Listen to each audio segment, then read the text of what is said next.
माझी शाळा. गावात फेरफटका मारताना सहजच शाळेकडे लक्ष गेलं. चालता चालता पावलं नकळत स्तब्ध झाली. सगळं आठवू लागलं. आधुनिकीकरणाने गावातल्या शाळेला कधीच गिळलंय हे कळालं. पूर्वीसारखं विद्यार्थ्यांच्या पाठांतराचा आवाज आता कानी येत नाही. शाळेच्या वरांड्यात बागडणारी पोरंही आता दिसत नाही. भिंतींवरच्या सुविचारांचे खपले पडू लागले आहेत. वर्गखोल्या ओसाड पडल्या आहेत. बरंच काही दिसलं.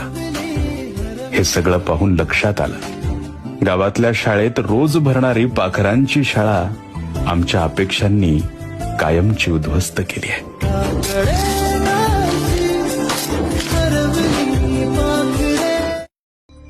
माझी शाळा. गावात फेरफटका मारताना सहजच शाळेकडे लक्ष गेलं. चालता चालता पावलं नकळत स्तब्ध झाली. सगळं आठवू लागलं. आधुनिकीकरणाने गावातल्या शाळेला कधीच गिळलंय हे कळालं. पूर्वीसारखं विद्यार्थ्यांच्या पाठांतराचा आवाज आता कानी येत नाही. शाळेच्या वरांड्यात बागडणारी पोरंही आता दिसत नाही.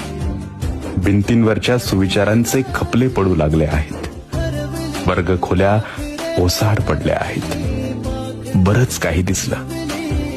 हे सगळं पाहून लक्षात आलं, गावातल्या शाळेत रोज भरणारी पाखरांची शाळा आमच्या अपेक्षांनी कायमची उद्ध्वस्त केली आहे.